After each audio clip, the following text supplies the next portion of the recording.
Welcome friends, welcome back to the kitchen. We're here again with Gage from Sharpen Hamilton. And today we're actually going to sharpen a knife. You're going to show Exciting me, day. yeah, It's finally here. Get rid of my bad habits and do it properly. Amazing. So, we've got a bucket of water here. Where do we start? What's the process? So first thing we're going to do is prep our stones by soaking them in this water here. Okay. Room temperature, I try not to go hot, I try not to go cold. That way my stone's not expanding or contracting and cracking. Very rare that would happen, but room temperature water. We need the stone to remain hydrated during the whole sharpening process. So by soaking it in water, we're going to achieve that. And as soon as we put the stones into the water, you'll notice that they start bubbling up, and that is simply the air leaving the pores of the stone being replaced by the water. Soaking in, okay. Once the bubbling subsides, and when we pull our stone off and splash water on top, it should pool on top rather than soaking right into the stone, and that way we know that our stone is going to remain hydrated during the sharpening process. And that water is the lubricant. Water is the lubricant. It's going to mix together with the stone, sediment off the stone, and the material off the knife and create what's called a slurry. And that slurry is also very important to the sharpening process as well, helps speed things along. If the stone is too dry and we're continually splashing new water on it, you're not going to form a good slurry. So very important to keep your stone soaked and well hydrated. Okay, we're set up. We're set. Let's, we talked about this knife earlier. It's one that I use quite a bit. Yep. It's not in the greatest shape. It needs a definite sharpening. It does. So, where are we going to start? We're going to move through the whole process here today. So coarse, medium, and fine grit stones, and then hit the strop. We've prepped our stones already. We've got them soaked in water. You'll notice there's water pooling on top, so we know we're good to go. Next, we're going to figure out how to handle the knife properly. So if I may, real quick, I'll just show you how the Japanese would hold their knife sharpening. They're going to extend their index finger onto the spine of the knife. They're going to place their thumb onto the heel of the knife, and then they're going to keep their right wrist locked in place and use their right arm to move the knife forward and backward. And then shoulder and elbow. Shoulder and elbow, yeah. Okay. And then they're going to use their index finger and middle finger to apply pressure as close to the edge of the knife as possible as they push the knife away from themselves. Okay. Now, I find this extended index finger grip to be very uncomfortable for myself. So, find a grip that feels comfortable to you. Okay. I keep all four of my fingers wrapped around the handle, and then I place my thumb over the heel of the knife and still do exactly as the Japanese do, keep everything locked in place. Shoulder and elbow are moving the knife, and left hand is applying pressure to the blade as I push it away from myself. Okay. So once you've found a grip that feels comfortable to you, next step is going to be to find the angle that we're sharpening at. So if you've watched through a little bit, we've talked about how carbon steels are easier to sharpen than stainless steels, and they also in general have a better cutting feel, and that's because we can sharpen them flatter to the stone than we can a stainless steel. So general rule of thumb is to sharpen a stainless steel between 20 to 25 degrees. Down the road you can start getting into what task you're using the knife for, and that will determine the angle at which you're sharpening. So if you're doing really intricate work where you need really, really precise cuts, you're going to be really flat to the stone, but that's going to lead to brittleness of the edge, and using that for more aggressive tasks is going to cause damage to the knife. You're not cutting a squash. You're not cutting a squash. If I'm sharpening my knife super flat to the stone to, for instance, Brunoise shallot or garlic or something like that, I'm not going to use that same knife for cutting squash or something like really hard. Yep. Or if I do, I'm going to be super duper careful, and I'm going to be mad at myself and only me, not the knife, if something goes wrong. Yes. Yeah. Okay. Exactly. So we found whatever type of steel you're using with, 20 to 25 for stainless, 10 to 15 for carbon steel. So we know all that now. Now, how do we find our angle? So if we approach the stone, we're going to imagine that straight up and down on the stone is 90 degrees. Yep. Half of that's 45. Half of that's 22.5. So this is roughly speaking where we want to be for your general stainless, run-of-the-mill stainless steel. Okay. If we're using a Japanese knife, we're going to be we know that that's 22.5, so we can go slightly down to somewhere around 15 degrees. Okay, so we're going to do this this is just not a great knife. Stainless steel, 22.5 is what we're shooting for. And this is just a general purpose knife. I'm going to use it for a little bit of everything. Yeah. So we want to put onto it then just a very basic edge. We're not going to do anything fancy here. We're just going to do a basic sharpening. Okay. So To start, you're going to apply, so if you've watched any knife sharpening videos already, which I'm sure some people have, you'll notice that most sharpeners hold the knife at sort of a 45-degree angle in this regard here to the stone. Now, we want to get to that point, but when we're first starting out, we're going to take steps to get there. So I find it easiest to be consistent with your angle and get a good understanding of what's happening if you keep your knife totally perpendicular to the stone to start, and apply pressure to the knife as we push it away from ourselves like this, and then come right off of the stone and come right back to the starting position, moving our fingers slightly down the length of the blade and doing that all over again. So we're going to keep doing this, putting strokes in as we move down the length of the blade. Okay. Just working on our consistency, being super careful with our angle, making sure we're making good contact with the stone. And I'll refer to this whole process of working from, I work from heel to the tip. You can work from tip to heel, whatever your preference is. And I refer to that as one pass. Now, I like to keep track of how many passes I'm doing rather than individual strokes, because I don't feel like you need to be so particular about matching, you know, if I do 30 strokes on this side, I need to do 30 strokes on the other side. One pass, check your work. What we're trying to form here is what's called a burr. So if we imagine when we start out, we've got sort of a rounded edge like this. Yep. We're right now removing material from this side of the knife, and it's going to cause steel to fold over the opposite side of the edge and form a sort of like a thin thread of steel on the backside. So again, if I'm sharpening this side of the knife, the side of the blade that's facing me is where I'm going to feel the burr start to form. And I want to make sure that it forms very evenly all the way from the tip down to the heel, and I'm not going to flip over before I achieve that consistent burr all the way from tip to heel. As I improve, rather than keeping my knife totally perpendicular like this, I'm going to turn at a 45-degree angle, allowing me to contact more of the blade at a time and be more efficient. I'm also going to keep my knife in contact with the stone rather than taking it off of the stone, again, improving my efficiency. It's important to note, though, that when we're doing this motion, I'm releasing pressure as I come back, and I'm only applying pressure as I push away from myself. But still, I'm working all the way from the tip to the heel, concentrating on my angle, being super consistent.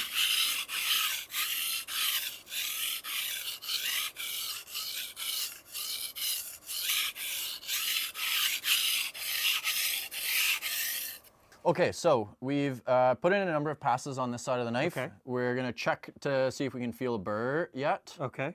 And I personally don't feel one quite yet. So what I'll do is I'll just kind of speed us along here a little bit. Get one formed up first real quick. Okay, so when I'm doing this, I'm not going that fast. You're not going this fast. This is close to 10 years of practicing. So, you know, I can feel pretty confident that I'm being consistent with my angle at this point. And you don't, when you're starting, or you're unsure, you don't need to go that fast. You don't, and in fact, speed is going to contribute to poor results. This doesn't actually feel fast to me. You know, not because I'm getting on my high horse here, but I've done it a lot. So it feels comfortable for me to go this speed. If I was feeling like I was being inconsistent doing this, then I wouldn't do it. I would slow down a little bit. But this knife definitely needed some love. And at this point, if you give her a feel, you'll definitely feel it now. Yeah, a little bit. Okay. A little scratchy all the way from the tip to the heel. And once I form that, and only once I form that, do I flip over and do the other side. So I don't know if we've made this point yet, but you'll probably notice that the spine of the knife is leading the stroke. So as I push down on the knife, if I apply pressure, as I push it away from myself, the spine is leading. And when I return back here, I'm releasing the pressure. Same thing on the backside. So I'm now flipped over. I'm going to apply pressure with the spine leading the stroke. And then I'm going to release pressure as I come back to the starting position. And I'm going to do the exact same thing.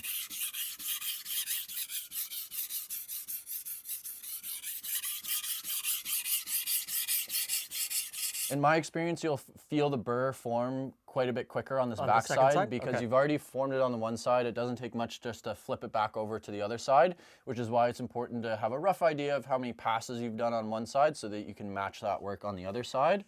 And so the number of passes that you need to do depends on the state of the knife? It depends on many things, Okay. the steel that you're working with, the Okay. state of the knife.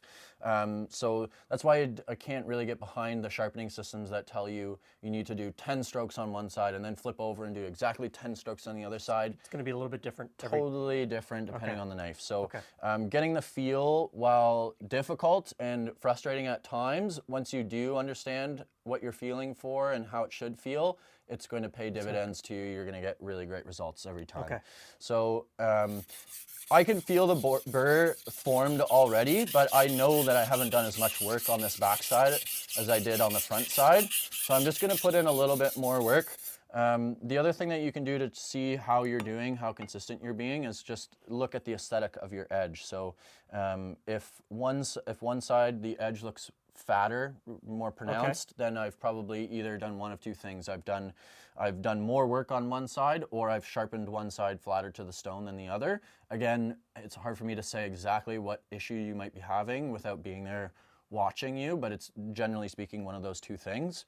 Now, if I look at my edge, I'm pretty happy. It's pretty consistent on this side. Okay, so we've got the burr formed on side B now as well. So I didn't mention this at the beginning, but I like to think of sharpening as 3 steps on each of the stones that we're going to use. Forming the burr on side A, which we've achieved already. Flipping over, forming the burr on side B, step 2. And now for our third and final step on this stone, we're going to deburr. And the way we're going to do that is putting in nice long strokes, switching sides of the knife every time. So if we imagine we've started out like this, we formed a burr, we form the burr back over. Now we need to sort of realign the burr, get them into alignment. So we're going to do that by, like I said, nice long strokes, switching sides of the knife every time we put a stroke in. You'll notice I like to go from tip to heel every time I put a stroke in. But if you, for instance, preferred to go from heel to tip, you could do that. Based on your comfort level? Based on your comfort level, what you're trying to achieve here is nice, long, consistent strokes, getting the entire length of the edge. To check our work at this point, we want to feel both sides of the edge. If there's a burr on either side, we're going to put in some more nice, easy strokes. We're lightening up on our hand pressure as we go through this process as well. So by the end, we're just applying enough pressure to keep the knife in contact with the stone. I wasn't super happy with how we turned out there, so I'm just going to do a couple really nice, gentle, easy strokes here. Give a check again, and I'm feeling better after that one. And as you become more comfortable with your knife, you're going to start checking by running your fingers down the length. I know this scares a lot of people, gets them freaked out, but it's, in my mind, the only way I really know what's happening. If I can touch my fingers to the knife, just very gently moving them down the length of the edge, and I feel the knife grabbing into my skin a little bit. I don't have any right now, but I normally have little cut marks on my fingers. Then I know, I mean, if it's going to cut through my finger skin, it's going to cut through pepper skin or tomato skin, right? But at this point, my knife feels, or your knife, I should say, feels good. It's starting to feel sharp, but it feels a little bit almost toothy and serrated still, and that's why we're going to move through the progression of the next stone. Yep. Now the process on the next stone, the 1000, and to the final finishing stone, the 5000, is going to be exactly the same. So we're going to follow those 3 steps: forming the burr side A, flipping over, forming the burr side B, and then third and final step, deburring, putting in those nice long strokes on the 1000.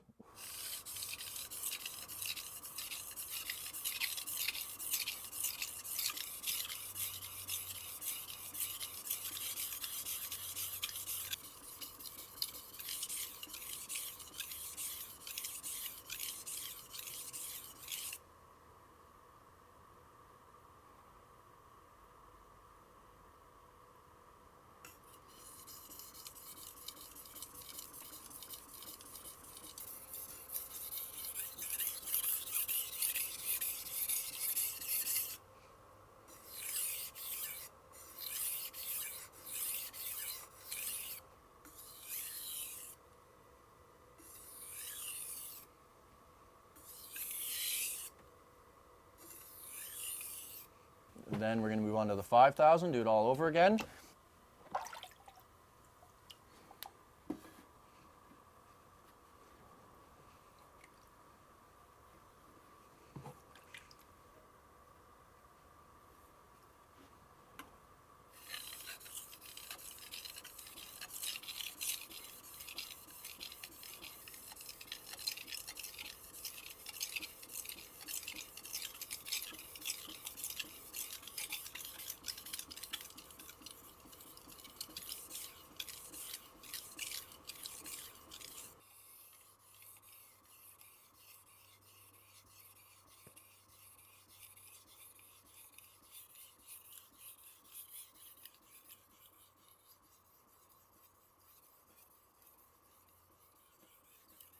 How many knives a day will you sharpen?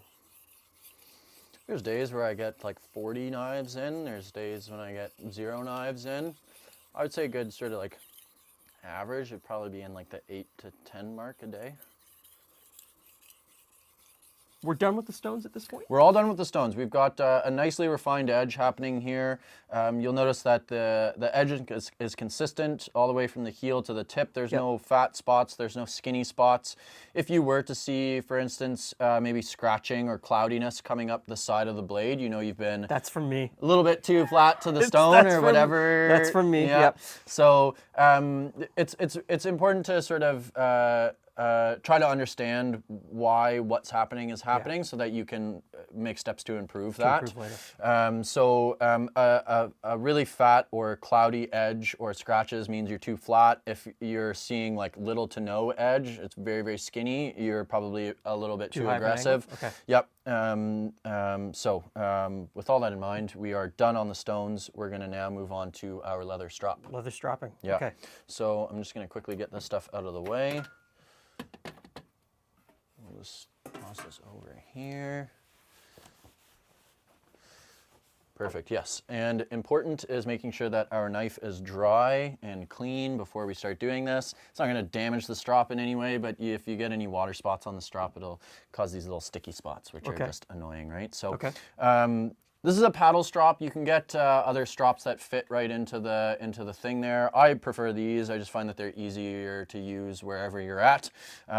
Again, obviously, I think you and I are both proponents of just finding a way that's comfortable for you, not stressing over an exact technique. So for me, I just lay my strop down on the table. I keep it secure in my sort of hip here, and then we're going to perform those nice long strokes that we've been using for like honing or deburring at this point. Like we talked about, there's a more rough side, sort of similar to suede, that we're going to start on here. And I'm just going to put in nice long strokes, like so.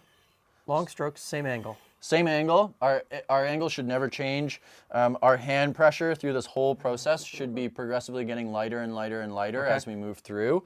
And at this point, I'm going to put in... There's no correct amount of strokes I found for this. Honestly, I find the more of this you're willing to do, the better and better it's going to get to an extent, obviously. But I would say rule of thumb is at least 5, if not closer to 10 strokes on each side of the blade as you're doing this. And again, I'm obviously not going too fast here. I'm just taking my time and trying to be as consistent as possible. And then once we are feeling good, we're going to flip over, and I say once we're feeling good, there's not really any rule of thumb here at this point either. You're not going to feel any, you shouldn't feel any burrs at this point. It's just the level of sharpness that you're feeling. So the only real way to tell is by doing that, running your fingers along the edge trick. So now moving on to the finest side. So what I've got from this is consistency. Don't worry about speed. Just consistency. Yes. Consistency, and consistency. Okay. Yes. I would totally agree. You know, we're trying to form an apex, right? And it's not going to happen if we're putting in a stroke like this and then like that and then like this. And so we're human beings. We're not going to be perfect, but be as perfect as you possibly can. Be the best you. Yes. Great. Yes. Amazing. So we're finished. We're all done. At this point, the knife is feeling real sharp. Again, my rule of thumb is if I can shave my arm hairs with my knife, then I'm feeling good about it. Okay. If you're not at that point, don't fret. I was not there my first time sharpening. It takes time and effort, and you got to learn a little bit. So I'm going to take everything that you taught me today. Yep. I'm going to pull out my little set of stones. Amazing. And I'm going to practice. Perfect. And I'm going to figure this out, and I will do a video of me sort of going through it. And also something that I think that a lot of people would stop a lot of people from doing it or inhibit them from doing it is a fear of ruining their knife. Yeah, good point. So choose something you're not super attached to. Chances are you're not going to do anything that's going to permanently damage the knife, but you could, like we talked about, end up with some aesthetic damage, little scratches or cloudiness coming up the sides. Yep. So it's always a good idea to get comfortable using something. Start with your beater. Start with the beater, exactly, and then kind of work up from there. I was lucky. I was living at home with my parents when I was first learning, and their kitchen knives were accessible to me, so I definitely made some mistakes on those guys before I moved on to my Japanese knives. And I remember the first day sharpening my really fancy knife, I went so slow and took my time with it. And now it's to the point where it's not a big deal anymore. I just power through it. Yeah. So thank you so much for coming and doing this. My pleasure. And everybody out there should check out Gage online and see what he's doing. Check out your YouTube channel. Yeah. Cool. I would love to have you over there. We're doing, still in its infancy, trying to get a feel for what we're going to do, but there's going to be some travel vlog stuff, us going to Japan and checking out blacksmiths' shops, coupled with some sharpening videos and just some general talk about the industry. Yeah. Excellent. Thanks for stopping by. See you again soon.